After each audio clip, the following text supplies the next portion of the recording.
Hi, folks, Chris Voss here from thechrisvossshow.com, thechrisvossshow.com. Hey, we're coming here with another versus comparison. We have the AT&T Samsung Galaxy S5 Active versus the AT&T Apple iPhone 5S. We're going to put these two babies head-to-head with each other and see which one comes out on top. Be sure to go to amzn.to with the fastest download and upload speeds. Check out all the wonderful gear and phones that they have there. And, of course, subscribe, give us a like on YouTube. Let's get into this battle.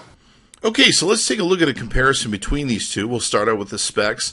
On the Samsung Galaxy S5 Active, you're looking at Android 4.4.2, 5.72 inches in height, 2.89 inches in width, and 0.35 inches in thickness at 6 ounces, 170 grams.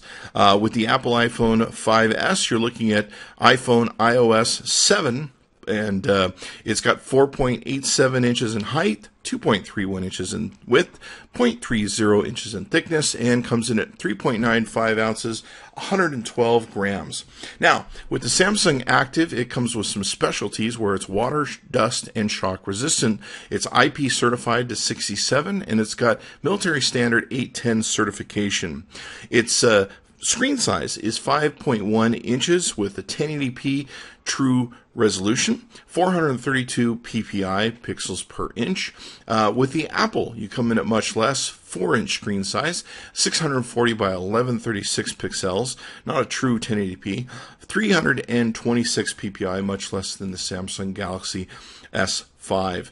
So, with the camera, what we're looking at is 16 megapixels, pretty much twice the size of the Apple. Apple comes in at only 8 megapixels.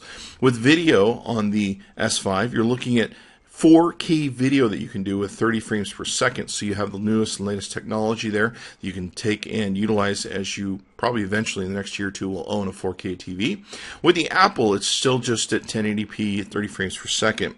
Front-facing camera on the Samsung Galaxy is 2 megapixels, and on the Apple, it's 1.2 megapixels. With the hardware, you're looking at Qualcomm Snapdragon 801 in the Samsung with a quad-core 2.5 gigahertz, and it's got 2 gigabytes of RAM, 16 gigabytes of built-in storage, and expandable in the back, a micro SD card area where you can go up to 128 gigs, and you don't have to pay more for the phone to do that. So how about them apples? With the iPhone, you have an Apple A7 with 64-bit architecture, dual-core 1.3 gigahertz, and your system memory is 1 gigabyte of RAM, and you can have 16, 32, or 64 built-in storage. You have to pay extra if you want to go above 16, but you can get that expandable memory up to the limit of 64.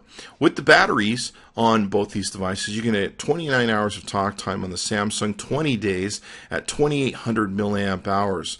Roughly at half that with the Apple, you're looking at 10 hours of talk time, 10.4 days of standby time, and only 1,570 milliamp hours comparatively. So big difference there in a lot of different features and specs between these. NFC technology, of course, being in the Samsung Galaxy S5 Active. With the Samsung, the edges and outer part are super reinforced with hard plastic and definitely designed for punishment and abuse. Taking a look at both these two from the front, the iPhone, of course, you can see is much smaller. We've got the front-facing camera, speaker, and just a single home button, which also, of course, has fingerprint technology in it. And you can take and swipe through the menu. You have search, you have a drop-down notifications, and a quick area where you can pull up to make changes to your Wi-Fi, etc., etc. It's kind of fairly simple and straightforward settings menu where you can go in and change all the settings that you need to on the device. That's pretty much the limit of the Apple iPhone 5S. With the Samsung Galaxy S5, you can, of course, see it has a much bigger screen both in width and also in height. And it also takes and has several different buttons along the bottom. You've got your front-facing camera, your speaker, and some sensors. Hover technology where you can hover your finger over the screen. You've got a back button, a home button, and a menu key, or you can change it to be a recent key, I believe, if you mess with the software. You've got a drop-down menu and a huge amount of selection of different software enhancements you can make. NFC, power saving mode, smart guide, screen mirroring, you name it.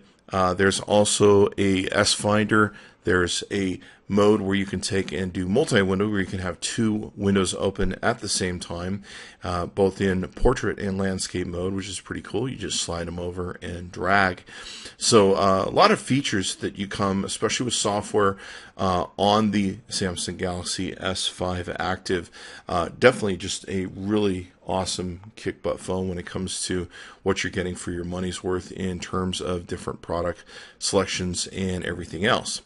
So that gives us a rundown. You can see kind of basically how it works. It even has power saving mode, you name it. It's got all sorts of really cool gadgety stuff. If you definitely like working with having different software that you can play with, the Samsung Galaxy S5 is good for you. It also has S Health, Geo News, areas here where you can track and monitor your health, your paces. It will keep track of, etc., etc. You can, of course, work this with your Samsung Galaxy Gear phones, your Neos, and all that good stuff. And of course, you have widgets, which a lot of people definitely like with the Samsung Galaxy S5 product active, and of course with the Android OS. People tend to like that feature too. In the camera on the Samsung Galaxy S5 Active has the same camera that's in the normal S5, and it is impressively sharp, impressively tuned, and probably the best camera that I've seen on a mobile device. You can go up to 16 megapixels, of course, on the Samsung. You can go up to 4K in video, which is pretty amazing. The iPhone 5S is fairly limited, surprisingly so, given many of the phones nowadays will go to 4K. And with the iPhone, you're looking at just basically 1080p that it will take and do, and it has some limits on what it will do for different shooting, different modes, etc., etc. There's a whole lot more you can, of course, do on the Samsung Galaxy Active, and I'm super impressed with the pictures that come off the Samsung. They just blow your mind, and the quality is just impeccable. Here you can see the Geekbench 3 scores that we took and did, comparing both these. The single-core scores come out very different, and the multi-core score comes out very faster on the Samsung Galaxy S5 Active. These are, of course, got the latest Qualcomm chips in them, and they're ultra-fast in how they perform and what they do. And it does help that it has twice the gigabyte of memory in the Samsung over the Apple iPhone 5. Makes things run a whole lot faster and better. Okay, so there you have it. It's the versus comparison between the AT&T Samsung Galaxy S5 Active and the Apple iPhone 5S. Be sure to go to amzn.to. Thanks to them for sharing the phones with us. Give us a like, subscribe to us on YouTube. Watch for more comparisons and reviews that we'll be doing with both these phones and more phones in the future. Thanks for coming by.